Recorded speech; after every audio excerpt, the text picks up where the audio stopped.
Hello बच्चों, चलो भैया अब अपन अपने नेक्स्ट क्वेश्चन में चलते हैं। ध्यान से देखते जाएंगे। यहाँ पर अपने को 3 पॉइंट दिया हुआ है। द पॉइंट्स ए, ठीक है, बी सी, तीनों का कोऑर्डिनेट दिया हुआ है। Determine a plane, the distance from the plane to the point D 578 ऐसा करके बताया हुआ है। इस मतलब अब सबसे पहली बात इसमें क्या हो जाएगा, तो इसमें क्या करना है बच्चों, अच्छे से ध्यान से क्वेश्चन को समझ लेना। कई बार बच्चे कुछ का कुछ इधर उधर कांड करते रहते हैं, जिसके कारण बहुत दिक्कत जाता है आगे चल के। यहाँ पर क्या दिया हुआ है अपने को, एक प्लेन में 3 पॉइंट दिया हुआ है। तो प्लेन में 3 पॉइंट दिया हुआ है तो अच्छे से देख ले। ये ऐसा करके ये हो गया आपके पास प्लेन हो गया, ठीक है। इस प्लेन में 3 पॉइंट बताया है। एक हो गया आपका पॉइंट है, ठीक है, इसका कोऑर्डिनेट कितना है -130। तो ये कितना है -1 3, और ये कितना हो गया 0। दूसरा अपने को पॉइंट बी दिया हुआ है, और बी का कोऑर्डिनेट अपने पास कितना है, तो ध्यान से देख लें। ये कितना है 2 2 1। स्क्रीन पे आपको क्वेश्चन दिख रहा है, ध्यान में रखेंगे। अगला फिर अपने पास कितना हो गया पॉइंट सी, ठीक है। तो पॉइंट सी, इसका कोऑर्डिनेट अपने पास कितना दिया हुआ है 1 1 3, ठीक है। तो ये कितना दिया हुआ है 1 1 3। क्लियर है। चलो भाई, अब अपने को बोलता है कि इस प्लेन में 3 पॉइंट है, ठीक है। तो अपने को क्या करना पड़ेगा, प्लेन का इक्वेशन निकालना पड़ेगा। उसके बाद फिर एक अगला पॉइंट दिया हुआ है पॉइंट बी डी, जिसका कोऑर्डिनेट कितना है अपने पास 5 7 8 है। जिसका कोऑर्डिनेट कितना है अपने पास 5 7 8 है। तो उससे उसका डिस्टेंस निकालना है। तो एक पॉइंट और प्लेन के बीच का डिस्टेंस मतलब परपेंडिकुलर डिस्टेंस। क्लियर है। तो बस अब इसी में अपने को लॉजिक दौड़ाना है। तो सबसे पहले आप क्या करेंगे, प्लेन का इक्वेशन निकालेंगे, और प्लेन का इक्वेशन निकालने के बाद पॉइंट डी का उससे परपेंडिकुलर डिस्टेंस निकालेंगे। केवल इतना लॉजिक है। चलो भाई ध्यान से देखते जाएंगे बच्चे। किसी भी प्लेन का इक्वेशन निकालने के लिए बच्चों अपने पास एक सीधा सीधा लॉजिक रहता है कि क्या, अपने को एक पॉइंट का कोऑर्डिनेट चाहिए रहता है। तो यहाँ पर तो भैया 3 3 है, ध्यान से देख लेना 3 3 है। एक मांगे थे 3 3 मिल गया, ठीक है। बस कमी है तो बच्चों एक ही चीज की है, कि किस चीज के, ठीक है, आपको नॉर्मल का डायरेक्शन रेशो चाहिए। तो चलो सबसे पहली बात अपन क्या करते हैं, ए बी और ए सी को मिला देते हैं, ठीक है। क्यों, अपन अच्छी तरह से जानते हैं कि प्लेन में अगर कोई लाइन सेगमेंट है तो उसका नॉर्मल हमेशा क्या रहेगा, उस लाइन सेगमेंट के परपेंडिकुलर रहेगा। तो चलो मैं यहाँ पर एज्यूम कर लेता हूँ कि ये जो अपने पास नॉर्मल है, ठीक है, इस नॉर्मल का डायरेक्शन रेशो अपने पास कितना है, तो नॉर्मल का डायरेक्शन रेशो है ए बी, और ये कितना हो गया सी। क्लियर है। नॉर्मल का डायरेक्शन रेशो कितना है ए बी सी।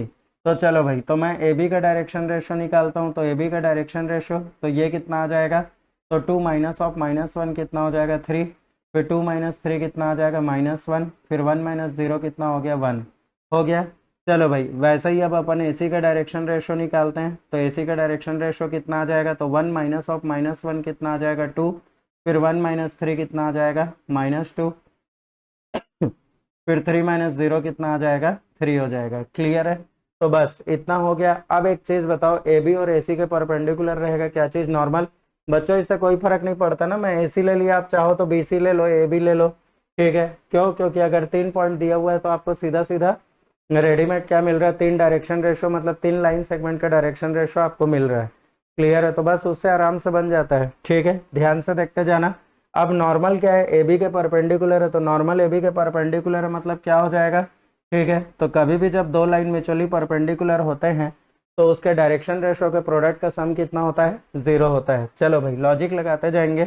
ये कितना हो जाएगा अपने पास 3a, फिर ये कितना आ जाएगा -b plus c equal to 0। देख लो ध्यान से, ये नॉर्मल ये ए बी, दोनों के डायरेक्शन रेशो के प्रोडक्ट का sum 3a -b plus c equal to 0। Clear है।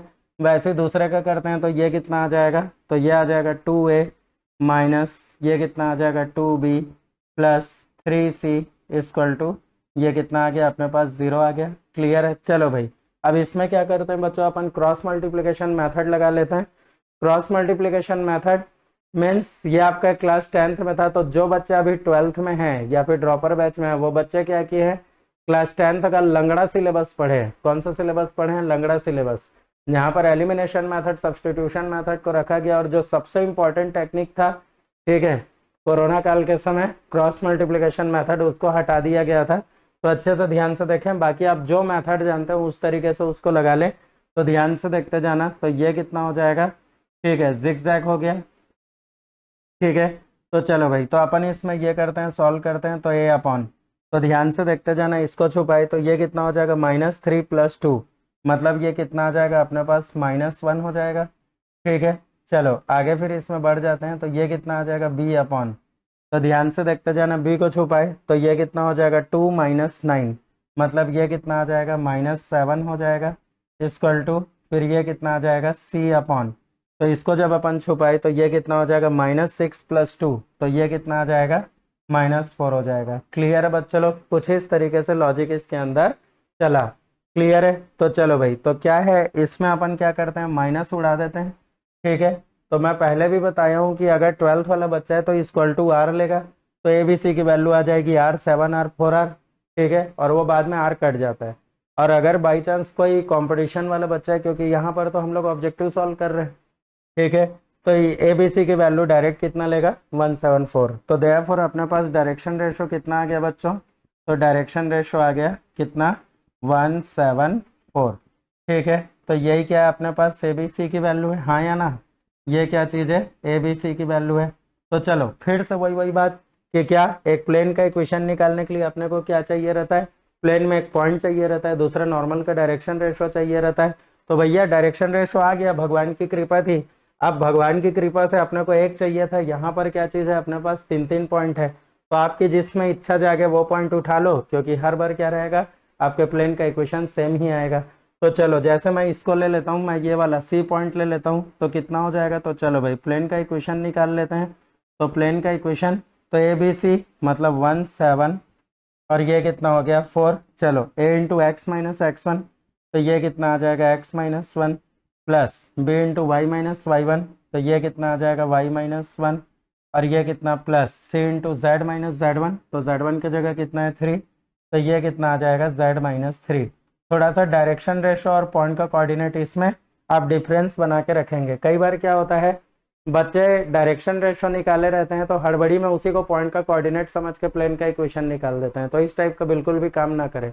आप बिल्कुल डिफरेंस बना के चलिए कि कौन सा नॉर्मल का डायरेक्शन रेशो है या फिर किसी लाइन सेगमेंट का डायरेक्शन रेशो और कौन सा पॉइंट का कोऑर्डिनेट है, क्योंकि दोनों दिखता है एक जैसे है तो बच्चा क्या कंफ्यूज हो जाता है।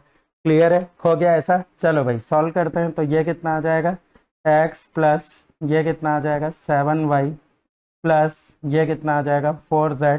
चलो भाई ये कितना हो जाएगा -1 -7 -8 और -12, मतलब ये कितना हो गया -20 इक्वल टू 0 हो गया। प्यारे बच्चों मन के सच्चों ध्यान से देख लेना। अब सीधे सी बात है कि अपने को जो अगला पॉइंट दिया हुआ है पॉइंट डी, ध्यान से देखें, तो अगला जो अपने को पॉइंट दिया है कितना दिया है पॉइंट डी।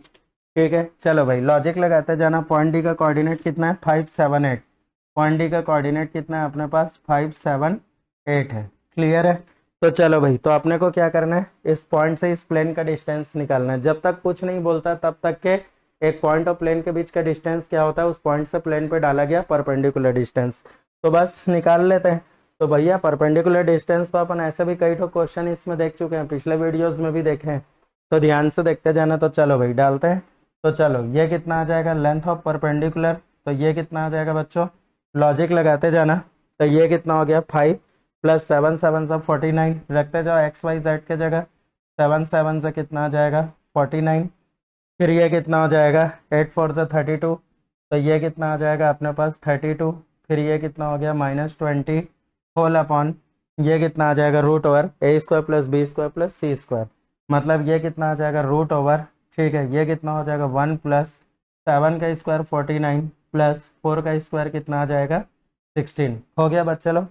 चलो भाई ध्यान से देखेंगे तो लेंथ ऑफ परपेंडिकुलर तो ये कितना आ रहा है अपने पास, तो चलो ध्यान से देखते जाना। 49 5 54 30 84 टू 86 और 86 माइनस 20 कितना हो गया 66, तो ये कितना आ जाएगा अपने पास 66 अपॉन √ओवर, तो ये कितना आ जाएगा बच्चों 49 1 50 और 16 कितना हो जाएगा 66। क्लियर है, तो ये तो बड़ा बढ़िया वैल्यू आ गया 66। चलो रूट ये कटा तो फाइनल आपका लेंथ ऑफ परपेंडिकुलर कितना आ गया √ओवर 66। क्लियर है बच्चे लोग, तो यही आपका क्या हो जाएगा आंसर हो जाएगा। क्लियर है, तो बढ़िया बच्चे थोड़ा सा इसको मेंटेन करके चलेंगे। इक्वेशन ऑफ प्लेन मतलब अपने को इससे ये चीज़ पता चलता है कि किसी भी प्लेन में अगर 3 पॉइंट दिए रहेगा तो अपन प्लेन का इक्वेशन कैसे निकालेंगे, और उसके बाद फिर प्लेन का इक्वेशन आने के बाद किसी पॉइंट से उसका लेंथ ऑफ परपेंडिकुलर निकालना। और ध्यान में रखेंगे बच्चे किसी भी शॉर्टकट की तरफ ध्यान मत दें, अगर शॉर्टकट की तरफ ध्यान देते हैं तो थोड़ा सा क्वेश्चन घुमाएगा अगला और आप पूरा का पूरा घूम जाएंगे, ध्यान में रखेंगे। इसीलिए इस चीज़ को मेंटेन करके चलें। क्लियर है? आपको प्लेन का इक्वेशन निकालना ही है और उसके बाद फिर उससे लेंथ ऑफ परपेंडिकुलर निकालना है। क्लियर है?